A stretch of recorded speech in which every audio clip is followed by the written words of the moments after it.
First at 4, more pain waiting for relief. The coronavirus has unemployment skyrocketing as Congress races to approve billions for people who really need help. Paula.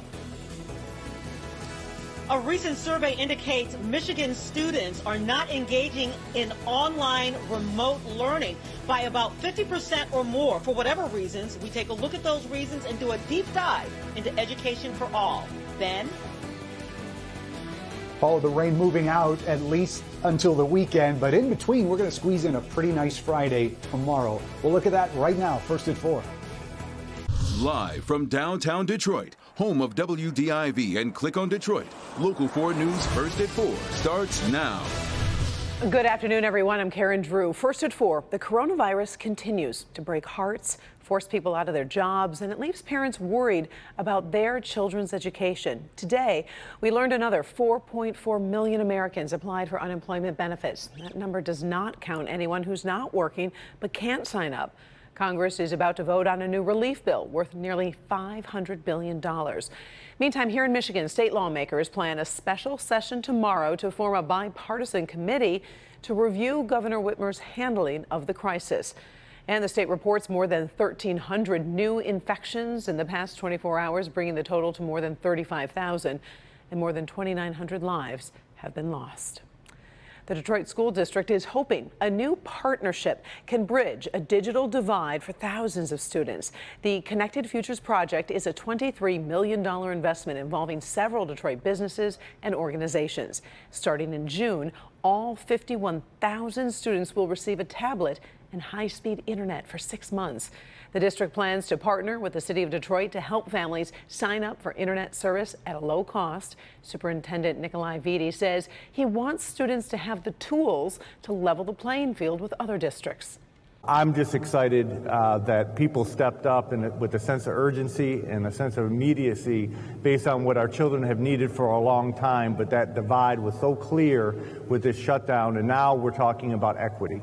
And if we're talking about equity, we're talking about equal opportunity. And if we're talking about equal opportunity, we're talking about children that now have resources and tools to show the world what our children are capable. While that is encouraging news for Detroit students, there are still far too many children and parents lost in this new world of remote learning. Local 4 is dedicating time in our 4, 5, 6, and 11 o'clock newscast to explore the problems as well as the solutions in the effort to provide education for all. Local 4's Paula Tutman has been talking with educators and families. Paula, tell us more. Well, first of all, let's just say that announcement from Dr. Vitti is absolutely huge for Detroit students. But what about all of those other students across Michigan who are falling through those cracks without that centralized, organized learning that they need so much? To understand why remote learning isn't working for so many, or how it can work for many, you really do have to understand why it's not working for so many. Adrian is 12 years old. He sits alone on a bench. It's a Monday afternoon, the middle of the school day, and he can hear his brothers playing basketball nearby. But he counts weeds. He carefully separates them from a clump and lines them up like soldiers. Adrian is a casualty of COVID-19. He does not have a fever. He isn't on a respirator. But in the nearly 30 days since Clawson Middle School shut down, he has participated in remote learning activities by his teachers. Not at all. I haven't been able to get the access to, any of the things to do it. In Michigan by law, every single child must have equal access to education, which begs the question, in the time of COVID, can there really be such thing as education for all? Unless something drastic happens, his mother believes he will fall behind, get lost, and never be found again. We don't have laptops for all of them to use. Some of them have tablets, but the screens are cracked, so they're not really good to try to use for the schoolwork. In this household, 2 single women are raising a total of 5 boys. Both women paired together by Grace Centers of Hope's aftercare drug recovery program in Pontiac. 3 years into sobriety from drugs, Megan is the 3rd generation in her bloodline living below the poverty line. Her fear is that her sons will not be able to break that generational cycle of poverty. I want them to get a better education so they can, be something in life. Fishbowl is an app that engages professionals to speak freely and confidentially about their workspaces. The organization surveyed 6,000 teachers nationwide 2 weeks ago. The state that performed the worst, actually, was the state of Michigan, where 62% of Michigan teachers reported that less than 1 out of 4 of their students were attending remote classes. At our request, Fishbowl did a special survey of Michigan teachers yesterday, asking a simple multiple-choice question. How many of your students are attending your remote classes? So originally, we had approximately 62% of Michigan teachers report that less than 1/4 of their students were attending. In the latest survey we ran, it's 45% of Michigan teachers saying less than 1/4. In an education roundtable, we assembled educators, the decision makers in the Tri-County area. Everything we say is on the record, but I do ask that you be really candid. Macomb, Oakland, and Wayne County superintendents, the president of the Michigan Teachers Union, the MEA, and superintendents from geographically and economically diverse districts discussed how do we keep children from falling through the cracks and falling behind in their test-based knowledge. But there's nothing like being in the classroom every day, going to school every day, and that can't be replicated.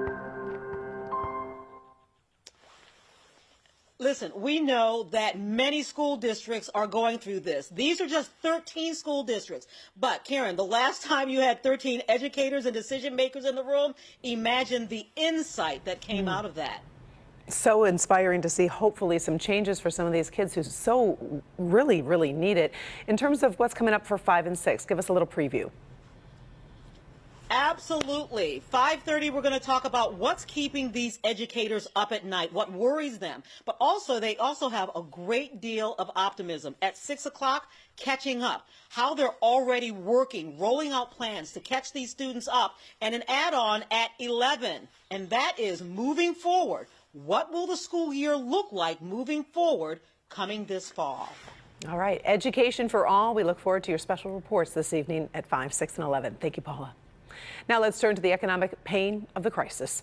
We have a few storylines here: rising unemployment, congressional relief, and states that are racing to reopen. So before we get there, let's take a quick look at the Dow Jones as markets close today. You see the Dow is up some 39 points. That is good to see. Stocks on the positive side, given those unemployment numbers we've been talking about. Kimberly Gill working the story from the newsroom. And Kim, the jobless report was tough. Karen, it was indeed. Good afternoon to you. The unemployment numbers, they certainly are hard to take in. About 26 million people have filed since the COVID-19 crisis began, rising to levels we haven't seen since the Great Depression of the 1930s. The House of Representatives is meeting today to pass that new relief bill, but the process looks a lot different. You see there members wearing masks, keeping their distance from each other. The vote is taking longer because only a small number of members will be allowed in the room at the same time. Then it's disinfected before the next group comes in. The relief bill to help small businesses and hospitals should pass later today. The president says he will sign it. Meanwhile, businesses in states such as Georgia are struggling with the question of whether to reopen tomorrow. Georgia's governor has decided that places such as hair salons, gyms, and massage parlors can open on Friday. President Trump is now criticizing the move after first supporting it, but he's leaving the decision up to Republican Governor Brian Kemp. Georgia, though, is not alone, as states such as Oklahoma, Tennessee, South Carolina, Alaska, and others are also gearing up to lift restrictions. So, Karen, many medical experts say it's too soon to reopen, especially some of those businesses that call for close contact with customers. The entire country will be watching to see how that goes. And remember, Michigan's stay-at-home order is in effect here until at least April 30th. Governor Whitmer says some kind of extension is likely. We'll be watching to see when she actually confirms that. For now, though, Karen, we'll send it back to you in the studio. All right, we appreciate it. Thank you, Kim. In other news, on this Thursday, violent weather has struck again across the South, and some of it turned deadly as this suspected tornado was captured on camera. A storm chaser recorded what appeared to be a tornado moving through the town of Madill, Oklahoma. The storm killed at least 2 people in that town near the Texas border. The twister struck during a shift change at one plant. The body of one worker was found in a field a quarter mile away. Work is underway to assess damage across several states today. This is a view of Polk County, Texas this morning. 3 people there were killed and 20 injured. The Wednesday night storm stretched from Texas to Georgia. Overall, 7 people died. More severe storms are also expected to hit several southern states sometime today. Here at home, we've been stuck feeling like winter, even though the calendar says spring. Is there any change in sight? Ben has a preview in the first forecast. Hi, Ben. Hey, Karen. Yeah, I've got some good news. Tomorrow actually looks really good. The rest of today, we'll kind of write it off. But 4 Live radar is showing us that rain is exiting. We're seeing it on the north zone right now. That's going to start to continue to move out. So we're not going to stay wet all that much longer, at least north of I-69. And those showers are relatively light. The one issue we are watching with that east wind is that there is a lakeshore flood warning up for Macomb, Wayne, and Monroe counties until midnight. Significant lakeshore flooding is possible there as we get into the next several hours, so we'll keep our eyes on that. But Friday looks fantastic. Rain does come back over the weekend, and we'll run all that down for you in just a few minutes. Karen? All right, always appreciate it. Thank you, Ben. Still ahead, it definitely won't feel the same, but sports fans have something to celebrate tonight. Will Lions fans be happy tomorrow? But up first, back to school. A country that has managed the COVID-19 crisis pretty well starts to reopen classrooms. We'll talk about some of the new rules. Also, she treated one of the most famous coronavirus patients in the world, and then things got really weird. My first reaction was that it was a joke. I'm like, my friends are playing a joke on me. I wasn't expecting it. It was totally out of the blue. The unexpected twist for one nurse when we come back. But first, let's salute our frontline workers.